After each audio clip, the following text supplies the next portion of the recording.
All sports, all plays. Yeah. All sports, all plays.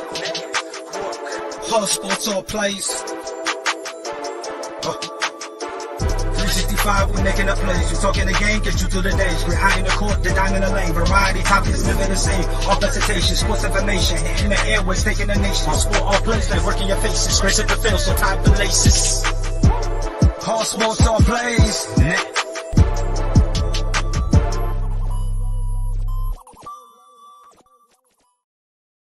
Hello, and welcome to another edition of Sports Sensays. Today is going to be a very, very tough episode for us today, as we are discussing something that is very, very serious. We want to definitely send our love and our condolences and support to Damar Hamlin, the number 3 on the Bills, the safety who collapsed on the field the other day during the game. We're hoping for the absolute best and just sending all the positivity his way, to not only to him but to his family as well.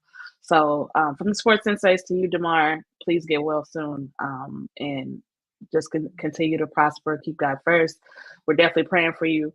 But here we'll also be talking about other topics as well. But I definitely wanted to get that out of the way first. We'll be talking about Donovan Mitchell's obviously a historic night, scoring 71 points, as well as LeBron, Luka, and the NFL playoff picture. So make sure you stay tuned. Check out this cool video.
Afternoon or evening, wherever you are. Welcome to another episode of the Sports Sensei. I am your host, Sensei, along with my girl, Ruth the Truth.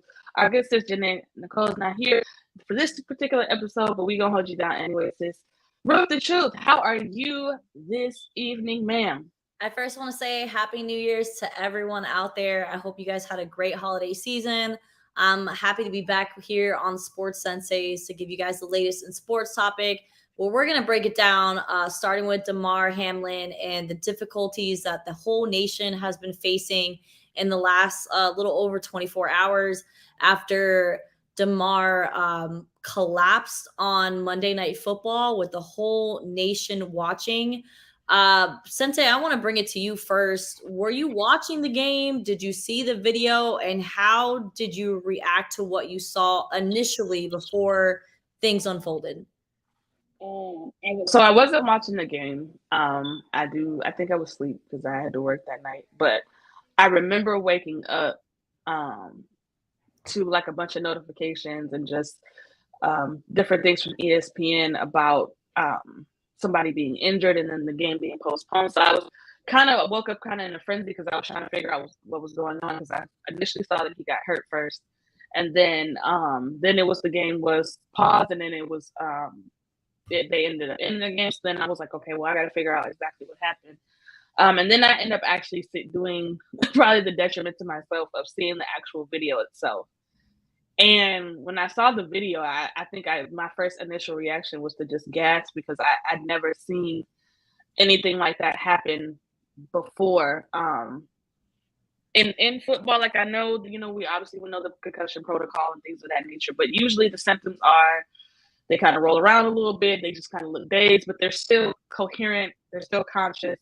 So to see him fall like that, and then for the paramedics to come over, and then from team doctors from both sides come over, and then to see the players' reactions and them crying, I knew like it was a lot more serious than obviously they were leading us to believe. And then hearing afterwards that he had to be resuscitated twice and that he wasn't, like it was just all of these things and all of these range of emotions that I felt sick for, not only for him, but for his mother who was at the game, who had to come down and happen to have the back of the ambulance with her son and not knowing, what's going to happen next. Like as a mother, as her being his mother, I couldn't imagine how she felt in that moment.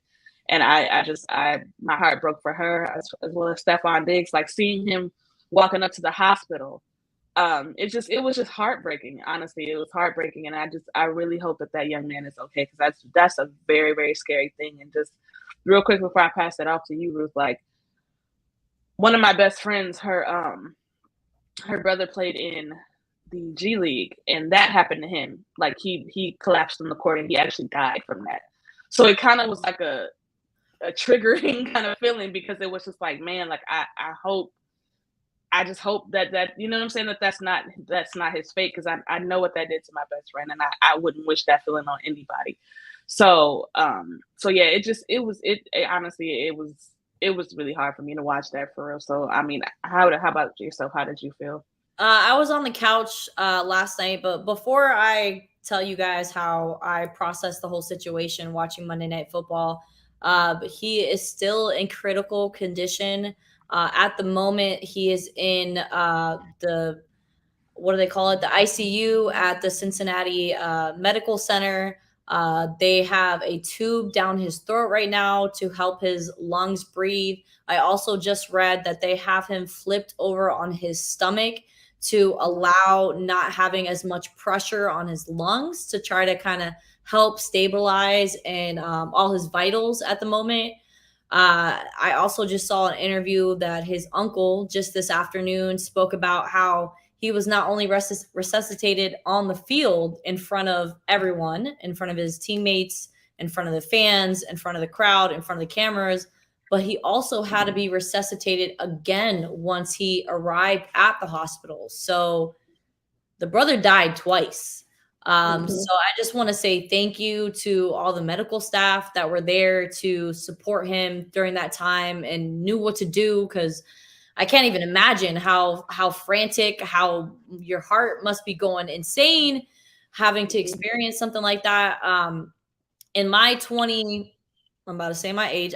In my 29 years of watching football, I've never seen something like that. When I saw the ambulance come out on the field after they went to the second break, because the broadcast had no idea what to do. I kind of because I was just like, they don't even know what to say right now, but like we're all, it's like a car accident. You can't look away. You're just like, is this really happening right now? You're waiting for a thumbs up. You're waiting you're waiting for them to put him on the stretcher and have him carried away and him lift his arms up and all his teammates give him a hug. And it kind of reminded, I thought it was going to be, what was going to unfold in front of us, that he was going to be able to be okay. But continuous breaks. And then it comes back every 3-4 minutes and he's still on the field. And then you see that both teams are surrounding him on the field, obviously trying to not only show their support, but protect him from all the cameras and from all the people with all their phones trying to take videos of him accepting CPR. Like, I can't imagine what his mother is going through, what his family is going through. It broke my heart to hear his uncle explain that he has a 7-year-old brother that was back in Pittsburgh in his hometown with the family watching the game and completely broke down in tears, screaming, and they were trying to calm him down, saying that he was going to be okay. But then, 30 minutes in, they're like, oh, maybe he's not okay. So they all were congregated together. Once he got into the ambulance and they decided to cancel the game, all his family members in Pittsburgh took that, I believe it's a 2-hour drive to Cincinnati from Pittsburgh to be with him at that time. But initially, I was very confused on what had happened to him. I first thought it was a concussion, and the way that he kind of folded and collapsed, I thought maybe head injury. But then watching the video of the impact to T. Higgins, I was just like, I don't really see much of a head injury. I don't see his head hitting the ground. And then they start talking about, oh, they're doing CPR. And I'm like, okay, CPR is you not breathing. CPR is your heart possibly stopping. Like what? So obviously, with more information, well, people really don't have. I mean, I've been doing research all day. People really don't have answers to what's going on. What happened to this 24-year-old in his second year as an NFL safety for the Buffalo Bills, drafted in the 6th round. I believe it was draft number 214 or something like around that. Coming from Pittsburgh, which is a local area where he grew up.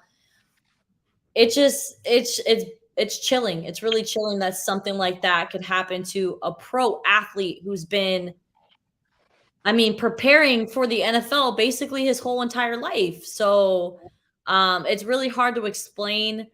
I don't know all the scientific medical terms, but I know one word that they were throwing out there, or 2 words I should say, is commodio cordis, which is pretty much an explanation of blunt force trauma hitting your chest and your heart at the exact right time. Pretty much shocking the heart to where it just stops working. And this happens, they're saying that this happens maybe 15 to 20 times a year worldwide. And this usually happens between, well, they're saying that 95% of these incidents have happened to men between the ages of 15 and 25 years old. Very, very, it's traumatizing. I couldn't believe what was happening. I could only start praying for him. And we're just hoping for a recovery. He is still in critical condition after 24 hours. Still don't have clear answers of what Damar Hamlin is going through right now. I kind of questioned whether or not he had other health issues that led into this, but from what the doctors are saying, it doesn't really seem to be so. It just that, and I don't know if you heard the hit in the video of when he made impact with T. Higgins, but I heard that from my couch. Like I heard it was a hard hit. It was a pretty bad collision, and they're saying since his arms were raised up to make the tackle, the padding was not covering his chest. The padding was not covering his heart. So when T. Higgins took that shoulder down, for that impact, it happened at the exact wrong time to give his heart that shocked. And it's crazy that he stood up the way that he did. Stood up, adjusted his helmet, and then completely collapsed. Terrifying to watch it live. I rewinded it because I have Hulu Live, so you're able to rewind it. I rewinded it because I was just like, wait a minute, what? Like, how did this? Yeah, just and the whole nation has been feeling it. We're not even talking. This is bigger than football. We're talking about hockey. The team and the Sabres in Buffalo came out in T-shirts with his name and number on it. It's been everywhere. I mean, I literally watch ESPN FS1 from the moment I wake up to the moment I go to sleep. That's all I watch. I don't pay attention to none of those garbage television shows. I am solely committed to my craft. So that's what I watch all day long. And everybody just kept trying to give their condolences, trying to make sense of the situation. But it doesn't make sense to a 24-year-old guy. Prayers go out to Damar, and we're hoping that we're going to hear good news coming up. His uncle did say in the interview a few hours ago that he is on the up and up. So they're only getting better news as time goes on. So very scary moment. And but let's talk about the reaction of the NFL. Sensei, do you feel like an hour was too long for the NFL, for Roger Goodell, the commissioner of the league, to make the decision to postpone the game? Because initially they were giving the players 5 minutes to warm up. And then that 5 minutes turned into take your teams to the locker room to assess. And then an hour and some change goes by until they finally announce to the stadium, game's over. Did they wait too long, Sensei? Absolutely. Absolutely. Like you said, once CPR is being applied to somebody, that means somebody's not breathing. That means it's gone from kind of serious to very serious. And once it gets to that point, and you saw the players react, how do you expect these men? Because I don't think people understand in totality, because when you're on a team, it's a commitment from the time you start to the time you finish. That's practices, that's OTAs, that's in games, that's oh, Mike, we I love you, Mike. You're the best. that's I mean, your teammates become, whether you like them or not, like they become family. Like you see them more than you see your own family. So to see their reactions and have, like you said, a 5-minute warm up, and then you have them in, what are we really doing here? Like, what are we really? You've seen the reaction on both sides. How do you expect those guys to go out there and play after they saw somebody that and this kid is, from what the reports that I've been getting, he's been working hard, and he started that game. Like, there was just a lot attached to that game for that kid, and for his teammates to see him collapse like that, and then, like I said, for the CPR to happen, and just them breaking down. Like, at that moment, it should have been bigger than football. At that moment, it should have been about people's their mental capacity, what they're feeling. Like, it should have been way further than, well, we got to salvage this because they spent the money. I know we ain't supposed to cuss, but fuck the money. Like, it's bigger than the money. Like, it's bigger than the money. I'm sorry. Like, somebody's health, physical health, is way beyond some money. It is. It just is what it is. The NFL makes billions upon billions upon billions of dollars every single year. One game ain't gonna hurt nobody. So the moment where it went from kind of serious to very serious, at that point, it should have been, we're gonna postpone the game. We need to figure out what's going on.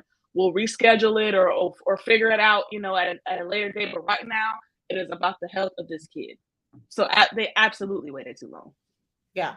And Booger McFarland said it best in the broadcast after, I don't know, maybe 20, 25 minutes after they finally got him in the ambulance. He said it point blank. He's like, why is this even still a thing? Like, how have they not, how has the NFL not decided to call this game?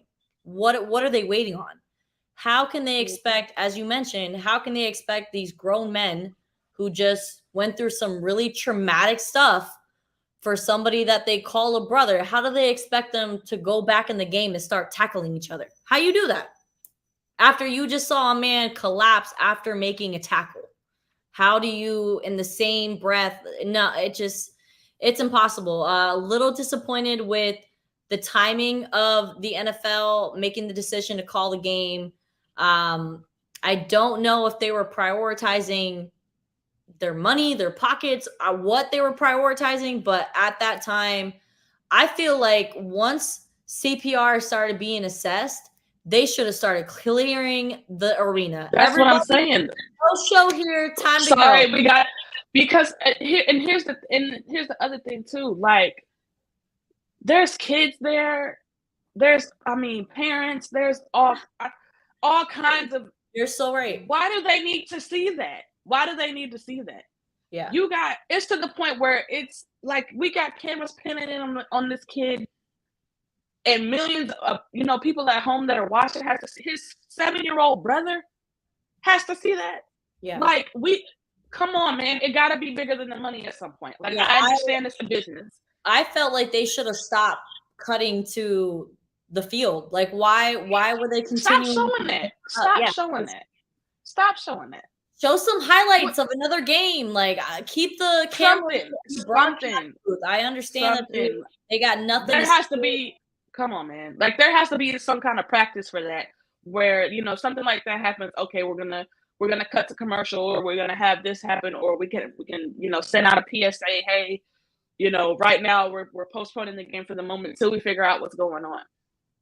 why? Like, I don't understand. It's just the insensitivity for me about the entire situation from the NFL on down. It's just mind blowing to me. And it just further lets me know what, like, I mean, or further lets all of us know, honestly, what we've always known is that they don't really give a damn about them players, bro. Like, them players they're expendable. Like, it just is what it is. Like, they do not care about the players, bro. It's about the money, it's about the business. And if you ain't providing either one, then you chop liver to them. Like, it just is what it is. And like I said, it just was mind blowing to me that it took an hour for them to be like, maybe it's not a good idea to have them play. You think? Who wants to play after that? Yeah. Like, who in there would have been in their right mind to go out there and compete the same way after seeing something like that? So they postponed the game, but now they're trying to figure out when they're replaying that game, because as some people have mentioned, and probably the wrong timing of mentioning such, these were playoff implications in this game. This was AFC seeding, pretty big deal. But I mean, how do these teams come together again after this? I mean, to be honest with you, I don't even know how the whole league is feeling right now. Like, how does the whole league continue on right now? How does, Sunday, or when do we have games on Saturday or no? I can't remember if they started Saturday again, but I mean, how do they move on from this? It's taken a lot. But let's talk about some things that exploded on Twitter because of the incident. A lot of people took to Twitter when they should just throw their damn phones out the window. We're specifically talking about Mr. Skip Bayless from the show that he has with Shannon Sharp, Undisputed, made a comment or made a tweet online after he had mentioned, like, this is a really big deal. We've never seen anything like that before, ambulance on the field. But how does he says in his tweet, and I kind of want to read the tweet if he hasn't deleted it, because you kind of have to see how Skip worded this tweet, just so you can kind of really get a feel of where he was coming from, what he was trying to address, if he addressed it the right way, if he could have said it differently, or maybe could have said it not at all. Probably. He says, quote unquote, not exactly sure what happened to Damar Hamlin. Players on both teams are shaken. Ambulance out on the field. CPR administered. Can't remember play being stopped for the length of time. Just said a prayer for him and his family. Hold on. Did he edit that? Okay, no. That was I don't think one of the first tweets. And then he says, I've seen so many horrific injuries suffered on football fields, yet never have I seen a reaction like this. In every other situation I witnessed or covered, the game always went on fairly quickly. The attitude was, hey, that's football. For these players, this was different. Then he tweets, no doubt the NFL is considering postponing the rest of this game, but how? This late in the season? A game of this magnitude is crucial to the regular season outcome, which suddenly seems irrelevant. The man was bamboozled. He was trampled on all day long. And I want to say that this tweet that he posted, the one that I just read, let me know what you guys think in the comments. We appreciate you sticking with us here on the Sports Senseis. I know we're getting out some difficult topics, but please tell me what you think was the main reason why Shannon Sharp did not show up to work today. Because Skip Bayless was on Undisputed all by his lonesome. And he spent the first, I want to say, 20 minutes of the show, 20 minutes of the program, trying to protect himself instead of straight up saying, like, hey, that tweet was stupid.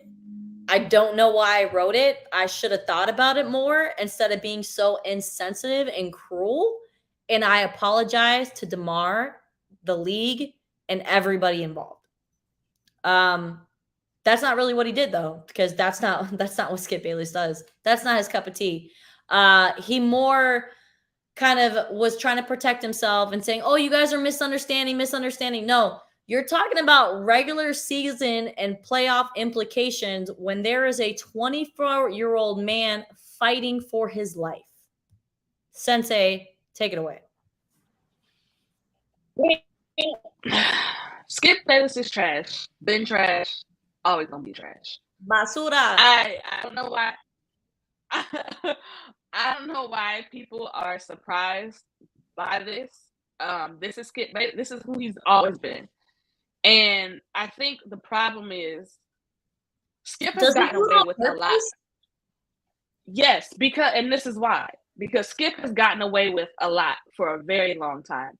Skip has crossed many lines. Skip has said many insensitive things. We don't even have enough time to cover all the times that he has said something offensive or has crossed the line or has done something that anybody else who isn't the same color as him would have got fired for. But that's another topic for another day. This is who Skip Bayless is. And the problem, and this is the problem that a lot of people, especially players, have with the media. Who are you to say whether a game should be canceled or not in regards to playoff implications and how big the game is? Like I said, F all of that. It ain't about that. This young man's life is on the line right now. And you are worried about this being a big game and playoff implications. That was the first thing that came. Honestly and truly, you could have stopped after the first tweet. You could have stopped after the first tweet. That was good. You could have put your phone down. You could put your phone down, man, and talk to your wife about how you really felt, and kept it between y'all, and kept it within the walls of your home. But you being Skip, because you are Skip, and this is what you do, you couldn't help yourself. People are like, "Oh, Shannon had another obligation." Bullshit. Shannon Sharp didn't show up to that show today because he probably would have lost his job. That's my honest feeling. I don't think Shannon would have been able to, because most times, even when Shannon gets all worked up, he can contain himself. I don't think he would have been able to contain himself today. I really don't, and I really think that is the reason why he did not show up for work today. Because I could, and being that he played in the NFL, I could only imagine what was going through Shannon's mind when he saw those tweets. I could only imagine. Like, I loved what Kendrick Perkins wrote to him right after he wrote that. And I'll see if it comes up. Kendrick Perkins put, "You're a sick individual, real talk." And that is from Big Perk, Boston Celtics legend, calls him out and says, "You're a sick individual." And then quite a few people. And this is something that this is long overdue. This is something that should have been done. Like, this is the same guy who, when Dak Prescott said he was having mental health issues, was like, "Oh, just get over it. It's not that serious." Or calling him. I had just lost his mom and his brother. What, like, this is the same guy. Like, this is the same guy. So I don't understand the all of a sudden outrage. He's been doing this. He's been doing this. The whole it was that what else? There was, I mean, who was he talking about? I think he was talking about Matt. What's the Dallas Cowboy coach right now? What's his name? I can't think of his name right now. Mike McCarthy. The Dallas Cowboy head coach, Mike McCarthy. He said something about him as far as like his weight, and it's like, Skip, like, what does that have to do? Like again, like I said, this is what he does. Like, this is what he does. The whole calling Chris Bosh Bosh Spice, like, not cool, bro. Not cool. Westbrook, like, I mean, not cool. Because if you were in front of Russell Westbrook, you wouldn't say that. Like, you wouldn't. That's the problem. That's the issue, and that's the issue. That is the issue. You can tell. My grandmother always had a saying: you can tell when somebody's been punched in the mouth or when somebody hasn't. Skip Bayless ain't been punched in the mouth, and that's the problem. And I'm glad Steven Jackson said the next time you see him, he's gonna slap him, and I hope he do. I hope he does, because it's been long overdue. Long overdue. We have to stop letting these people like Skip Bayless get away with or get away with making controversial statements, which really aren't controversial. You are saying disrespectful things. Yeah. It's not controversial. It's not pushing the envelope. It's not challenging. It's not, we gotta start gatekeeping this stuff. And this is why players have a problem with the media. It's because of people like Skip Bayless. We let people like Skip Bayless live. Like, he should have been canceled a long time ago. He should have been fired a long time ago. Like, what? I don't understand the audacity. I really don't. And, I wasn't Ryan Clark. Oh, God, what's his name? I can't remember the other broadcaster. He was talking about today, and I really loved what he said, that people need to stop bringing up the cap. People need to stop talking about, oh, he getting paid too much. Oh, he making too much money to not be making these plays. These football players put their lives on the line, and everybody saw it last night on a national stage from east to west coast. Everybody saw it unfold.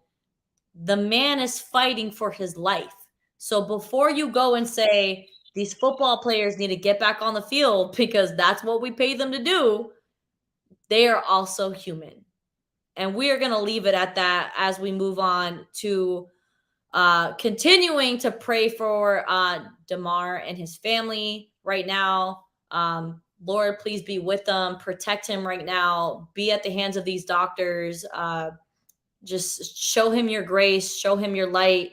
And bring him back home to his family, to his brother who is going to need him. He has another brother that's playing football as well. His time here is not done, Lord, and he needs to be given another opportunity to just spread his light, because I don't know if you also saw this, but a charity that he started. Let's talk about this charity. I think it went from like it's up to $3 million now. No, baby girl, it's hitting the fives now. The last I saw it. Well, yeah, it went up since the last time I saw. Okay. Yeah. And this went from like a $27,000 charity that all the donations that came in. Now it's in the millions. And that just proves the support and how well people really thought of Damar and his impact on everybody, on the kids, on his charity, on his teammates. I've only heard great things about Damar and the kind of person he was. He was the type of person. He is the type of person that walks into a facility and says hello to everybody, doesn't think that he's above everybody, but also has the confidence to know that he could stand next to those Pro Bowlers. And when it was his time, when Micah Hyde went down, the other safety for the Bills that went down in week 2 with that neck injury, when he stepped in, there was no way that he was going to step out. He owned that position and he carried it well, and he represented the Bills Mafia the way it needed to be represented. So we can't wait to see him back on the field, or no, not even back on the field. Let me rephrase that. Back with his teammates, with his family, with his loved ones, with the people that truly care about him, that doesn't just see him as entertainment, as some people are misconstrued. These are humans. These are men. And I think we saw the human aspect of the football players yesterday, their reactions to what you guys see up there on the screen right now. When everybody was huddled, when they were seeing what was unfolding, you saw tears, you saw hugs. Josh Allen looked distraught. They kept putting the camera on him, and he was walking around like this. Another thing I don't understand, like, why do we have stick the camera in their face? Like, right. Come on, man! Like, allow them to feel first. Like, NFL is trash. It's trash. How do you call it? It's I can't think of the word I'm thinking of right now. It's unknown territory when it comes to that kind of thing, because I believe the last time that somebody collapsed on a football field, if this serves me right, it was the early 70s was the last time someone collapsed on the football field and had to be resuscitated with CPR and a defibrillator. And unfortunately, he passed 20 minutes later. So this is unknown territory. This is the first time cameras are invented, phones are invented, when something like this unfolds. So nobody really knows what to do. But now that this has happened, going forward, hopefully this never ever happens again. But going forward, the National Football League needs to make better decisions, because now they know what can unfold. They could see what can happen, and they just need to do better. So shout out again to Damar and his family. We can't wait to see him get well, to leave the ICU, to be reunited with his family. It's going to happen, buddy. We all praying for you. I just said a prayer just a moment ago, and I'm going to continue to pray for you. And you've been on all of our minds all day long, and it's been a lot. It's been a lot. It's been heavy. So Sensei, if you want to put any last words before we move on to our next topic. Yeah, same. Just like I said, definitely sending prayers not only to him but to the family and to the Bills organization. Like I said, I saw how distraught that they were, so I can only imagine what they're thinking right now as well. So just prayers to everybody in the situation. And I just want to say really quick too, like, for the high character guys, the guys that, you know, when they walk in the building, they speak to everybody. Can we start highlighting that before something happens to them? Like, can we push that forward as much as we push all the gossip and the extra negativity and shenanigans that nobody gives a damn about? Like, can we start making that a thing? Like, let's start highlighting these guys and not waiting until they, you know, get in an accident or something tragic happens, and then we have to defend their character at that time. Like, I'm so tired of that being the narrative every time something happens. Like, let's talk about it before it does. But that's all I'll say about the situation. I mean, we could talk about that all day.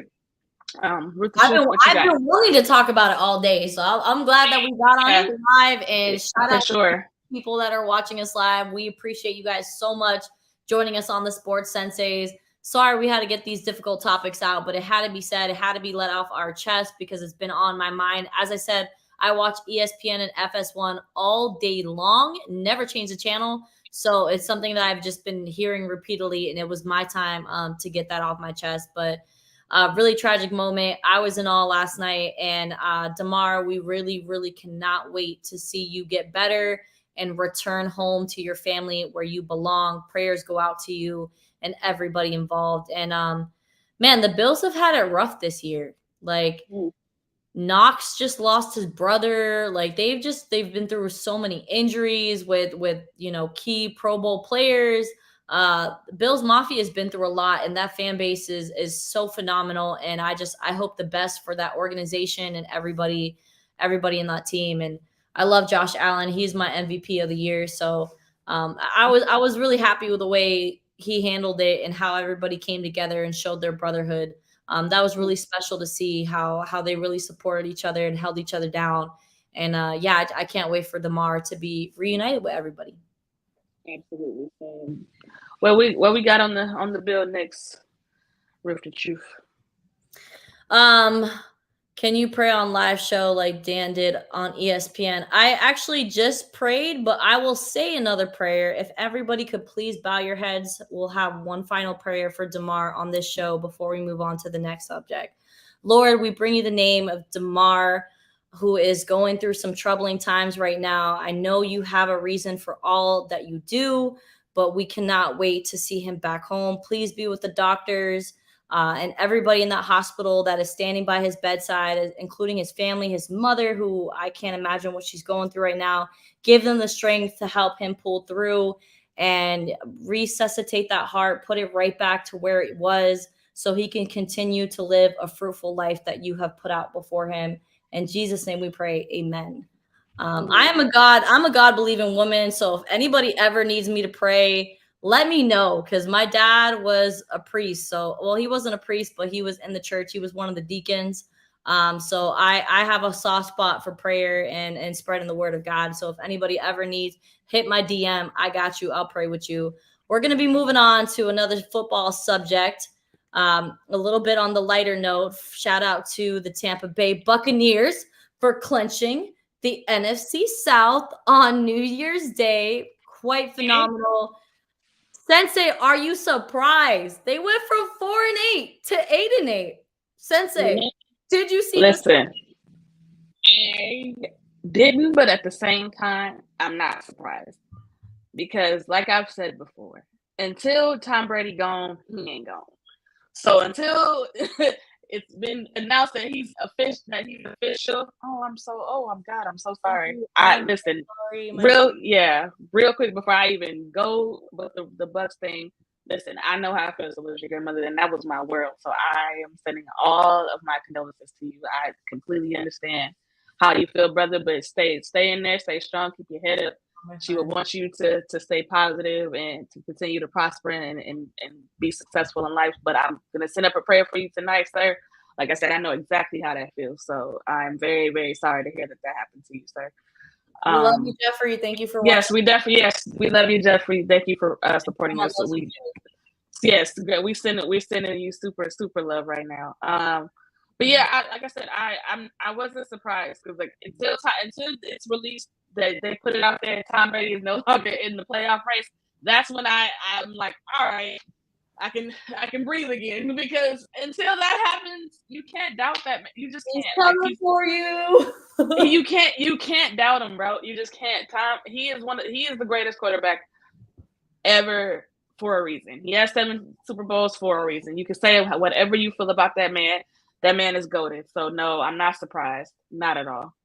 I am slightly surprised. I'm not gonna lie. Being close to the Buccaneers this season as well as last season, but this season even closer because I've been approved for 8 home games so far. I was seeing a team crumbling, especially back-to-back losses. Just being in that locker room, being around the players, hearing Brady's his post-game speeches, the confidence wasn't there. They were missing a lot of key pieces. When Shaq Barrett went out, Ryan Jensen the beginning of the season, Tristan Wirth got hurt. It was all just kind of collapsing in for the Bucks, but they kept believing and they understood that they were blessed with a really bad division. The NFC South is the worst division in the NFL right now. The Jacksonville Jaguars have an 8-8 record as well, and that's the same record as the Buccaneers, who have clinched the division. And I think the Jaguars are close to clinching as well because the Colts and all that team is not doing so well either. But I am a little surprised that they were able to do the turnaround the way they were. Just to see that gel of Tom Brady and Mike Evans gave me flashbacks of Super Bowl 2020. In the playoffs, they were running that same play. Mike Evans was running that same route. Brady was taking 10 steps back, that beautiful drop back. He just needed at least 3 seconds of protection, and he was launching that puppy 40, 45 yards into the breadbasket of Mike Evans. I saw them do it to Green Bay. I saw them do it to the Kansas City Chiefs. I saw them do it to the New Orleans Saints multiple times.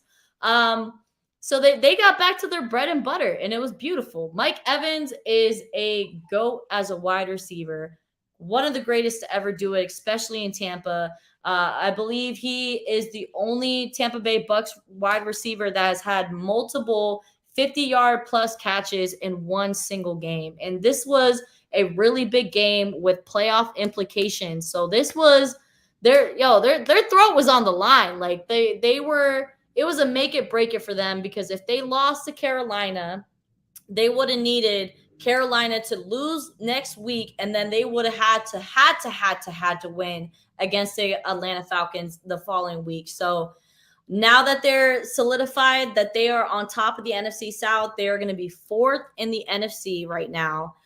They can't go up, they can't go down. They're locked in on this spot, and they're going to be taking the super wild card matchup at home at the Raymond James. And can you doubt Brady at home field advantage?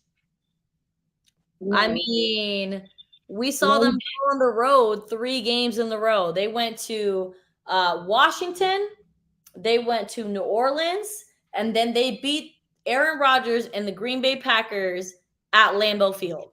So knowing what is ahead of them, and they have this realization that, okay, now that we're in, all we have to do is keep winning, and it's it. Like, we can make it back to the promised land. And I'm telling you, Brady, the look in his eyes after that post game, and trust me, I got a lot of look in his eyes because that shiny suit was definitely getting the GOAT's attention. Yeah, he knows what needs to be done, and we've seen him do it time and time again. So I'm a little worried for the Dallas Cowboys if they have to come to Raymond James. I'm not gonna lie, I'm worried. Yeah, I would be too. Like I said, I hate to admit it, but I mean, Brady is Brady, and away games is home games for Tom Brady. Like that, away games don't affect Tom Brady. Like he's been doing this way too long to get rattled or flustered or any of those things. So I mean, all he needs is a shot, and the one time you let his eyes light up and he feels like he got a shot, that's when he gets dangerous. So, Cowboys, hey now. No, our quarterbacks are screwed. Like, y'all better hope they don't. Y'all better hope y'all defense can hold firm that day because Brown and Trevon Diggs definitely have their hands full with Mike Evans. I'm telling you, it's gonna be that bread and butter with that long pass, that Brady drop back. It's gonna be lethal.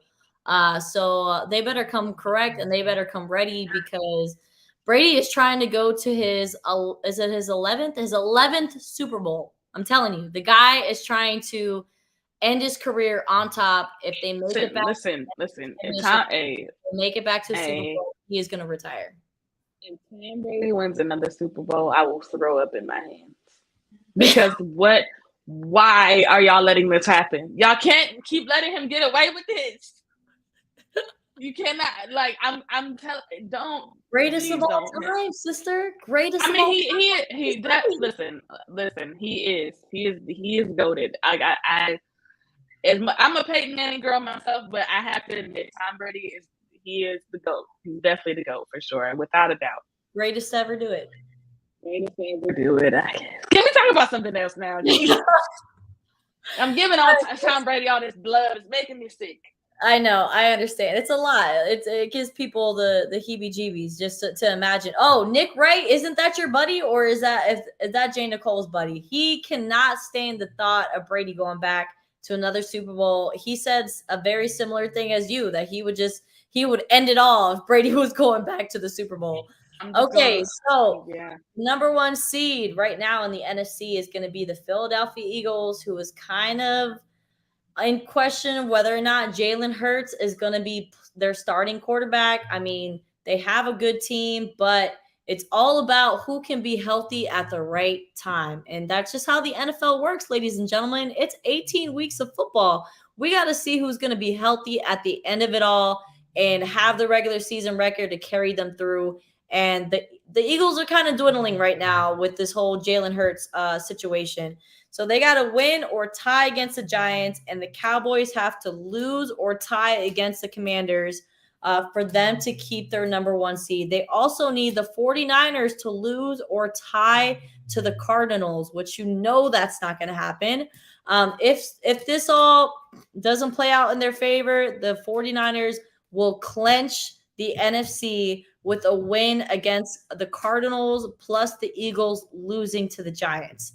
The Cowboys can clinch with any of the following. They have to win against the Commanders, plus the Eagles have to lose to the Giants, plus the 49ers have to tie or lose against the Cardinals. That's a lot. They got to win. I mean, I don't see the Eagles losing to the Giants. Let's be real. I don't think Daniel Jones is the answer. Yes, they've been kind of up and down, but they're kind of trending down lately. Congratulations that they're even in the clinching picture, but I don't see this happening. For the NFC East title, the Eagles are 13-3, and they will clinch with a win against the Giants or the Cowboys losing to the Commanders. If the Dallas Cowboys loses to Carson Wentz, because I've heard that they're making that switch back to Carson Wentz, I'm going to be extremely. If that happens, please expect a FaceTime call from me because I am going to laugh from the depths of my soul. If the Dallas Cowboys allow Walker to Wentz to beat them, I'm going to laugh from I'm in the deepest part of my soul. It's gonna come all the way from her core. all the way up. It's gonna be a healthy laugh because, girl, what? So another situation in the NFC right now is that number 7 seed wild card, which is the Packers and the Lions right now, and the Seahawks that are trying to fight for their lives right now. The Packers are 8-8. Aaron Rodgers and this young wide receiver core has been able to figure something out. Christian Watson is the real deal. Romeo Doubs is also the real deal. I feel like the Cowboys should have selected him in the 3rd round, but instead they went with Tolbert. But whatever, I'll let that be. For the Packers to clinch this NFC number 7 wild card, they need to win against the Lions this weekend. They also need the Seahawks to lose or tie against the Rams. Sensei, can the Lions beat the Packers twice this season? Because they've already beat them once. Can they do it again? Do you believe in Campbell and Jared? I can't even say his name. Jared Goff. Sorry, I really dislike the man. Can they do it again for the Packers to be crumbled, for Aaron Rodgers to not go to the playoffs for the first time in who knows how long? This man, I'm just ready for the play. Are the Green Bay Packers going to lose to the Lions 2 times in a row? I believe they are playing in Lambeau this weekend. I could be wrong. I'm going to double check on that. Green Bay gets the win against Detroit in Lambeau.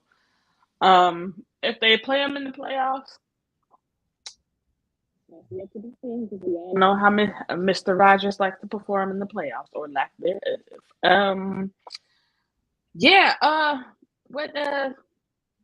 The playoffs this year, NFL playoffs, I am so excited about. It's going to be insanity. Insanity is going to ensue. Okay, they are playing at home. It's an 8:20 game. So wait, yeah, they are playing at home against the Lions. It's an 8:20 game, January 8th. Oh man, that's my sister's birthday, but it's okay. I'm going to be watching football. She already knows what's up. Says sorry, playoff implications. Hello. Yeah, the Packers have been quite the story this year. Everybody knew with Devontae Adams leaving, with all this young wide receiver core that they were going to have, it was going to be a tumultuous, I don't even know if I said that word right, season for them, which it has. But they are now 8-8, and their destiny kind of relies on their hands right now. They need the Seahawks to lose, which, I mean, it's the Seahawks. They've been all right.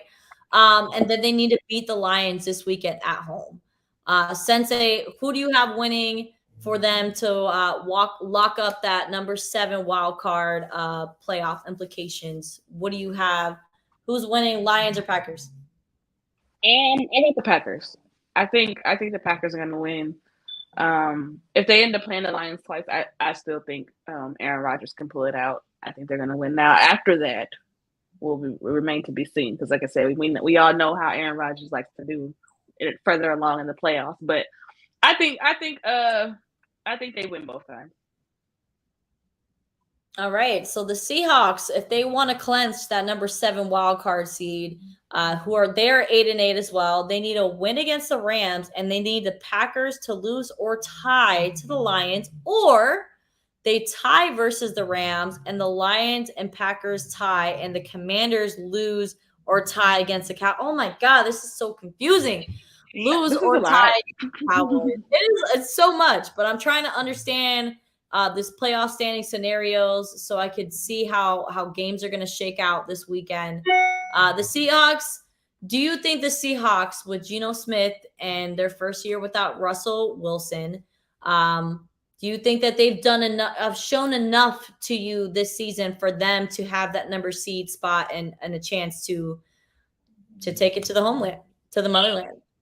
I think so. I've been really impressed with them, especially with. I mean, everybody thought that at least at the beginning of the season, we thought that they lost the Russell Wilson trade. Obviously, we see that is not the case. So I mean, I think they definitely have, but I don't know. I don't know if I would rather see them over the Packers in the playoffs, though. If I can be honest, like, you know what I'm saying? I feel like the Packers fare a lot better, and they have a lot more of a complete team than the Seahawks. The Seahawks too. I think the Seahawks are a couple pieces away from being like a playoff contending team, where I would want to see them match up in the playoffs, but I just don't think that they're there just yet. So Girl, you are so lucky Jay Nicole's not here right now. You are so lucky. I know. I love you, Jay. I'm so happy that you're not here because I know she would be going in on me right now. Love you, girl. Yeah. She would for sure be going in on me right now. Right. I could agree with you. I think the Seahawks. I don't know if they would really make a huge impact in the playoffs. They've been too up and down. They're kind of trying to assess their situation with Geno. He's had a couple up and down games this season. So I'd rather see the Packers in it. The only reason why I'd rather see the Packers in it because I would love for that Tom Brady, Aaron Rodgers rematch to happen at some point in the playoffs, okay? And I want Brady to just completely put Aaron Rodgers in retirement. And I think the whole NFL would just love to see it. So I know Jay Nicole will. So, but that is it for. Oh, no. Oh, yeah, what happened? Roof the truth.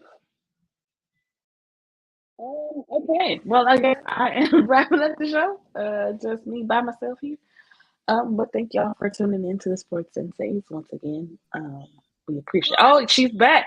I was like, all right, so I guess it's just me. Wonderful. Love that for me. No, I'm just kidding. Yeah, I was confused, but good to have you back. I apologize. I'm still getting used to my MacBook Pro, and when you use 3 fingers instead of just 2, it like slides you back to the last screen that you were on. So I apologize. I am back, ladies and gentlemen. Appreciate you being here with the Sports Senseis. So those were our playoff implications happening this weekend. Big deal coming up this weekend. We are going to be moving on to our next topic. Is Brady going to be done this season? I just want a yes or no answer from you right now. Is the man ever going to be done? I think it depends on how they end the season.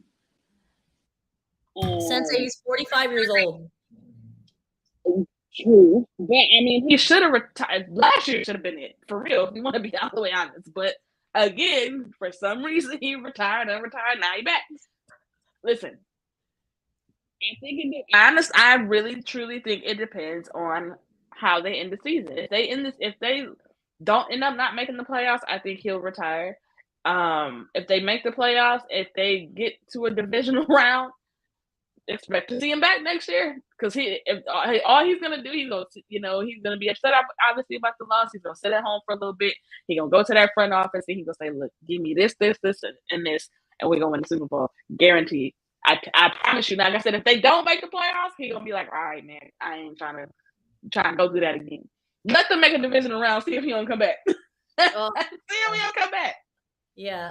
Or not. Or if they end up winning the Super Bowl, then I think he'll walk away then. But yeah, that it just depends on how the season ends. Honestly. Yeah, I mean, I can't bet on it anymore because when Brady announced his retirement last year, I called his bluff and I said it on the podcast. I said it on my YouTube channel. I said, this man's not done. He's got too much unfinished business. They went out in a really bad way, losing to the Rams, who went on to win the Super Bowl. Oh, speaking of the Rams, I can't believe how bad their season ended or started and ended with them being Super Bowl champs. I think they're the first team to only win 4 games after winning a Super Bowl, like the first NFL team to ever do it. So that was shocking as well. But yeah, Brady, he'll be 46 at the start of next season. 46.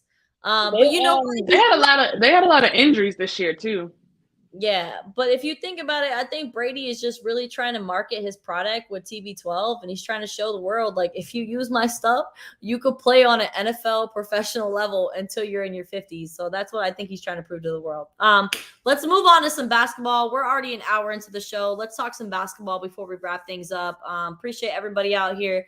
This is the most views that we've had on the show in a while, so we appreciate you guys chilling with the sports senseis on Keep it up. Keep it up. No Lightning, who just beat the Chicago Blackhawks 4-1 this evening. They're on a road trip sorry, Sensei. They're on a road trip right now, and they will not be back home until the next 5 games. So shout out to my Tampa Bay Lightning, who are looking like they're going to their 4th Stanley Cup in a row. Let's talk about Donovan Mitchell, Mr. 70 Club. Okay, so the last time an NBA player has scored 70 points or more was in 2017 when Devin Booker did it to the Boston Celtics. Well, guess what? We got a new member in the 70 Club for the NBA, and it is Mr. Donovan Mitchell, who is making quite the impression with his new franchise, the Cleveland Cavaliers.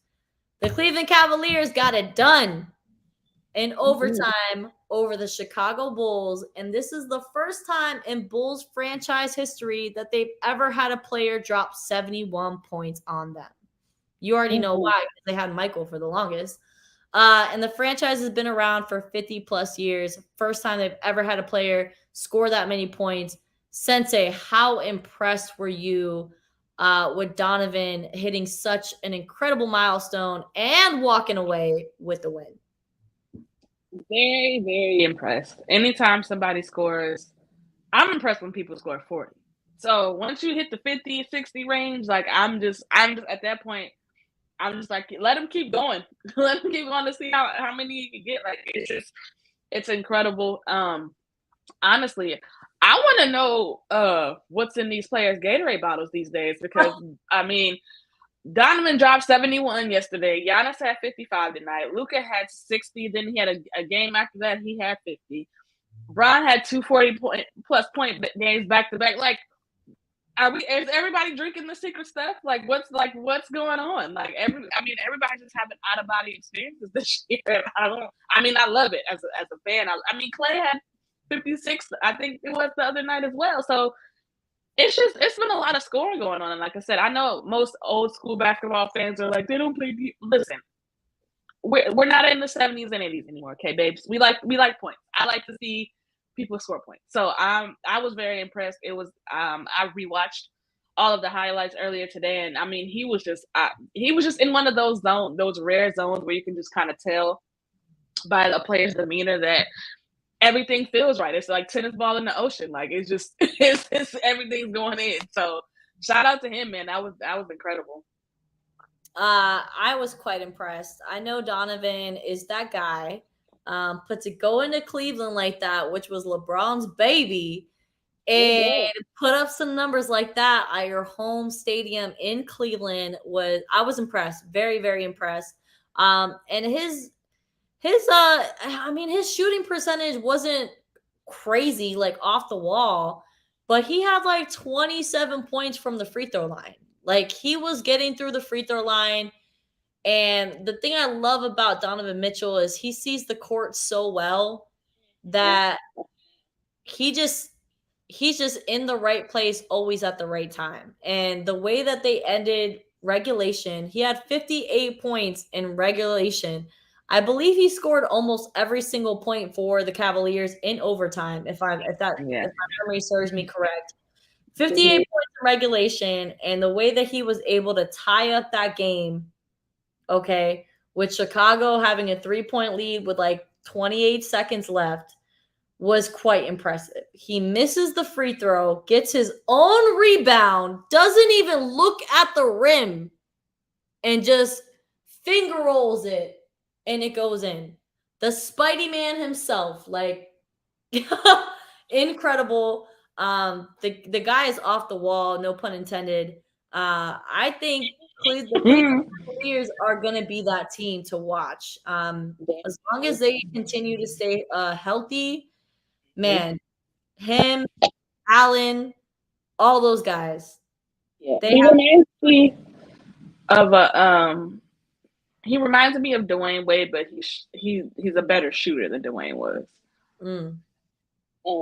They kind of have similar games, like as far as like how he's able to get to the rim, like you said, making free throws, the way that he kind of goes in and out of defenders, like it's very, very young Dwayne Wade like. But like I said, I just think he's a better shooter because D-Wade wasn't always the greatest shooter. But that's my guy still. But yeah, the Cleveland Cavaliers were able to overcome a 21-point deficit against Chicago at home. To win by, what was it, 11 points? 134 to 145. I want to read off the box score for Mr. Donovan Mitchell, who had great help by Kevin Love and Jared Allen, and LeVert also played phenomenal. But his numbers are looking like this. He played 50 minutes, 49 minutes and 48 seconds to be exact. Okay. What's his points? 71 points with 1 block, 0 steals. He had 11 assists, which is what I mean when I say that he sees the court so well. He had 8 rebounds, 5 defensive rebounds, 3 offensive rebounds, and he made 20 free throws out of 25, which is outstanding. He's at a little over 80%. Quite impressive. And just the way he was able to conduct himself in those post-game interviews and still had the time to talk about Damar Hamlin at the end of his post-game was really, really humbling. This is a good guy. I love watching him play. I met Donovan at Rolling Loud last year in Miami, and I was too afraid to talk to him. I'm not even gonna lie. He was with Shorty, so I didn't want to like interrupt him and Shorty. But when he walked by me, the same thing that you said happened to Clay, that happened to me. Like somebody had to come pick my dog up.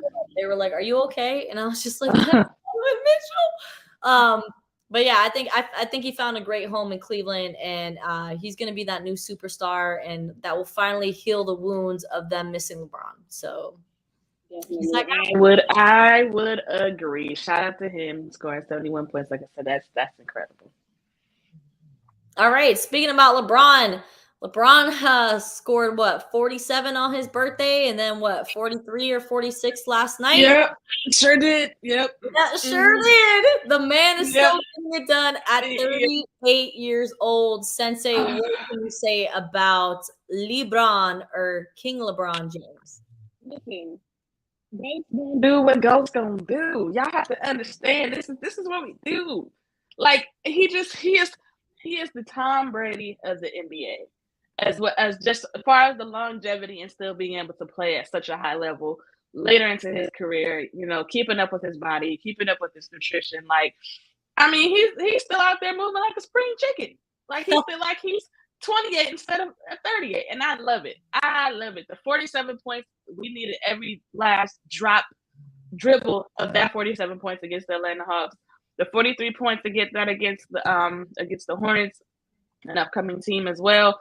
That was also impressive. The only thing I will say is I just don't want him to overextend himself, because if we are going to make a serious push for the playoffs, like he's going to need to be fresh, he's not burn out in the regular season. I do believe we're supposed to be getting Anthony Davis back pretty soon, so that obviously will help. But also, it's been close to. It hasn't been much, but it's been close. I know it's close, so he should be on his way back. I would say another week or 2, he should be back.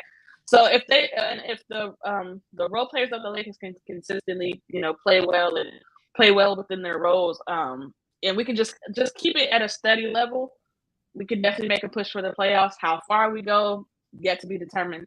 But I mean, I'm just happy to see my guy doing GOAT-like things, like I said, and I know he's chasing Kareem, and he might hunt it down a lot sooner than what people think, because I mean, he's been out here balling.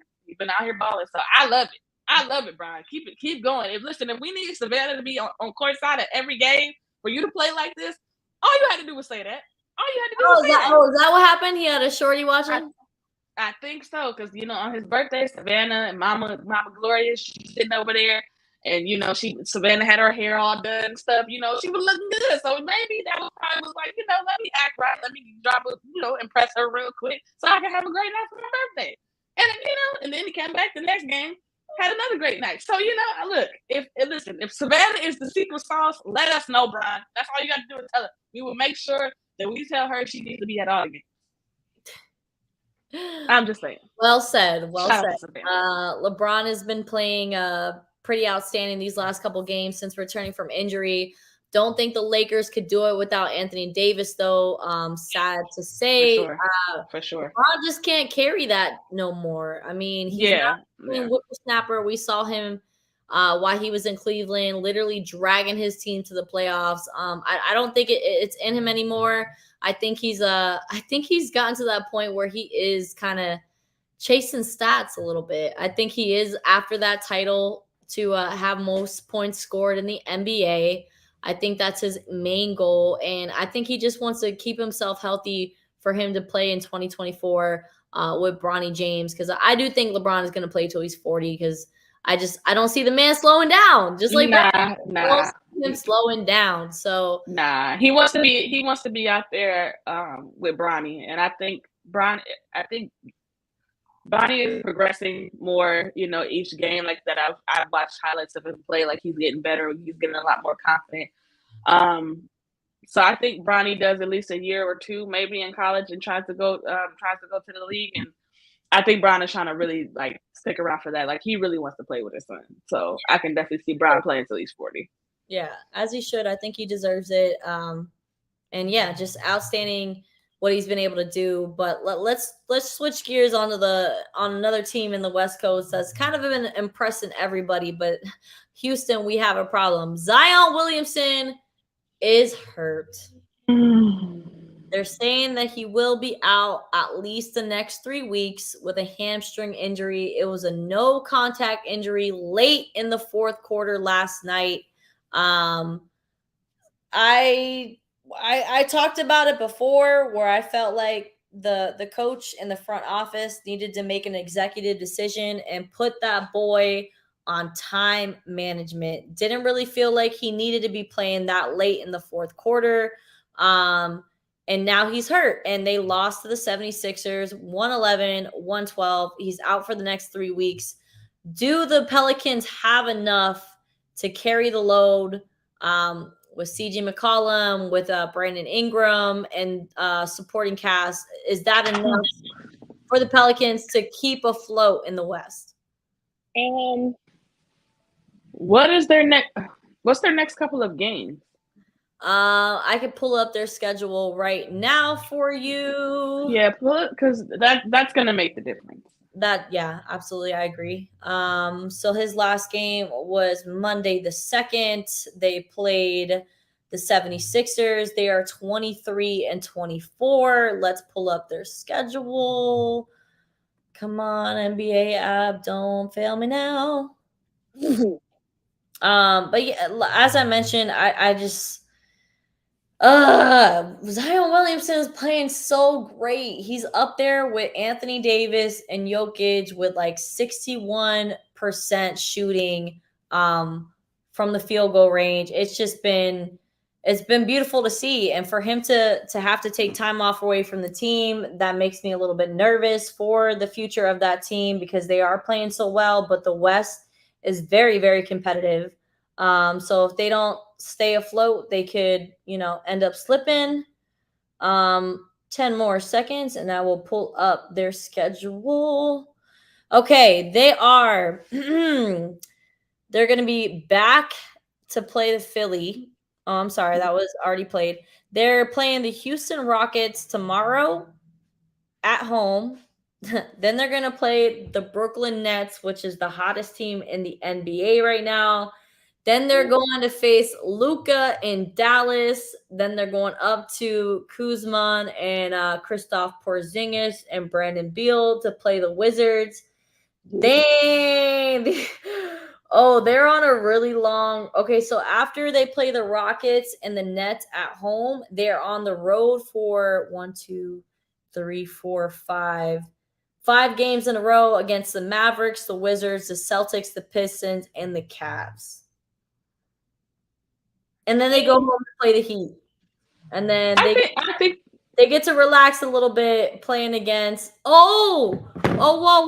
Is that 3 weeks? Oh, that's cutting it so close. Okay, so I was planning on going to see the Orlando Magic Pelicans game because I really want to see Zion play. But they play the Magic in Orlando on January 20th. If he got hurt yesterday, that's cutting it real close to that 3 weeks. And they're probably not going to play him against the Magic. Let's be real. Yeah, probably not. I think that they could be okay. I think that they could they could at least go 500 within that stretch. As far as just if you were to sign the record from those from when he got hurt to whenever he comes back, I think they could at least fare 500. During that stretch right now. Mm-hmm. They're third in the West right now. Yeah, I think they'll be okay because I mean, they're playing majority Eastern Conference, and most of those teams, are super tough. They're not in the West, so I think they could be okay. I think they could manage the games for at least 3 weeks. Like they've got a lot. They got depth. They got hella depth on their team. Yeah, so I think they should be okay. Now, like I said, as it gets a little bit later and the season gets a little bit harder, they're definitely going to obviously need him back because he's a major part of what they do. But are you surprised? No. And I hate to say that I'm not, but I'm not. Like, I'm really not. Like, they've got to be more like he also has to be more cautious with his body, and he has to learn to really manage his body a lot better. Because I know we all love the super powerful dunks, and all of that is great, but that takes a toll on your body. It does. Like you slamming it down with all your might every single time and coming down on your legs that hard every single time is why non-contact injuries happen, like a hamstring or a foot injury, or he's had all leg injuries because I mean, think of it, that's just a lot of weight coming down on your legs all the time. So you've got to find a better way to manage that. They've got to find a better way to manage that. He needs to probably slim up just a little bit more. I'm not saying, he's not like overweight or anything, but I definitely think he could tone up a little bit more. That might also help. But yeah, unfortunately, I'm not really surprised that he's hurt. I hate to say it, but I'm not. I'm not surprised that he's hurt at the moment, but I'm hoping that this 3 weeks will go quicker than that because I would love to see him play in Orlando, but that's just my selfish reasoning. But Zion, I think they need to limit him to 25 to 28 minutes a game once he returns from injuries for him to be suited up for the playoff because they're coming for Phoenix. They really, really are. Between the Phoenix, that's gonna be a fun series to watch, boy. I cannot wait. And Zion was hurt last year and had to watch it from the sideline, so you will already know that he is locked and loaded. And they really need to let them. Oh God, I want them to meet so bad. I want the Pelicans to be, I want them to be a threat in the West because I really think that they deserve it. They put up a great fight against Phoenix, and that's without a Zion Williamson. So it would be beautiful for him to be healthy just at the right time. It's smoke between both teams. Please, basketball guys, please give us that matchup for the playoffs. That is all I ask.